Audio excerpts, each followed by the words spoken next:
Hey everyone, doing another update video, and I got a lot of bad news. Apparently I have acro eating flatworms, which I don't even know how they got in here, except for the fact that their eggs are really small and really hard to see, and you can't get the eggs to come off the coral with just dipping. And I dip every single coral that I put in here. So it's possible that at some point one of these coral, maybe months ago even, had some on there and I just could not see them, and they've slowly taken over. And I guess I kind of suspected it for at least the last couple weeks, only because my pink Cadillac colony that was up here that I ended up moving back here had slowly been declining. Like, it was an amazing looking coral after I got it, and I got it nursed back to health, and it did amazing for quite a while, for a couple months. And just recently, especially after I added the lights, it started going downhill, and I figured maybe it was just getting too much light, so I moved it, and it's still continued to go downhill.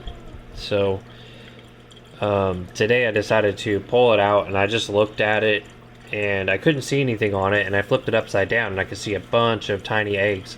You could tell were flatworm eggs. And so I decided to dip the whole colony, because I thought maybe there's still a little bit of polyp extension across the whole coral colony, and I thought maybe I could save it.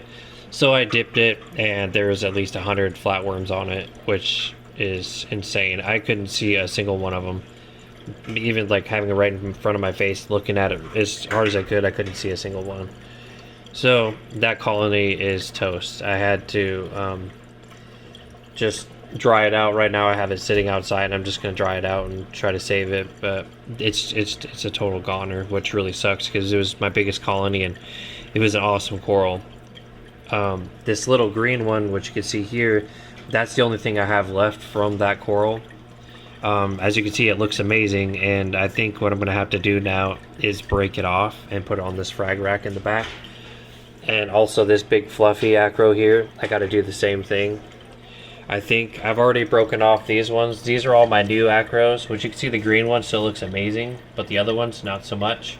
You could actually see there's some dead spots on a couple of them, and it looks like the flatworms have already got to them. So what I did is I broke all these off and I dipped them. The green one didn't really have anything on it. The other ones did have a couple tiny worms on them, just a few, so they weren't really that bad.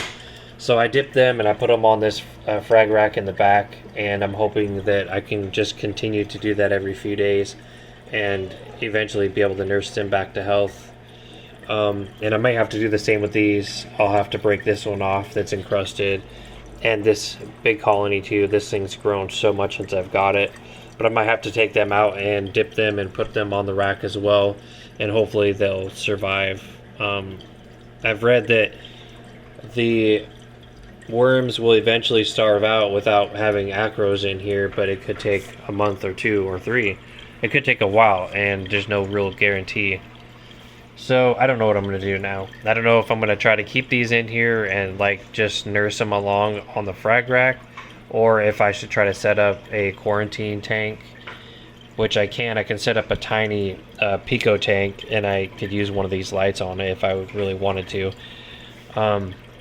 And I might just do that, just dip everything and hope for the best, and set up a new acro only little setup, and just cross my fingers. I don't know what I'm gonna do. I'm pretty bummed out because everything's been doing so amazing in this tank, and everything's so happy and healthy, and then all of a sudden just got flatworms in here, which obviously they've been in here for a while. I just never knew till it's too late, obviously.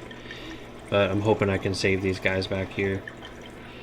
Anyways, leave some comments. Let me know what you guys think. If you guys have any ideas, if you guys have dealt with this same thing.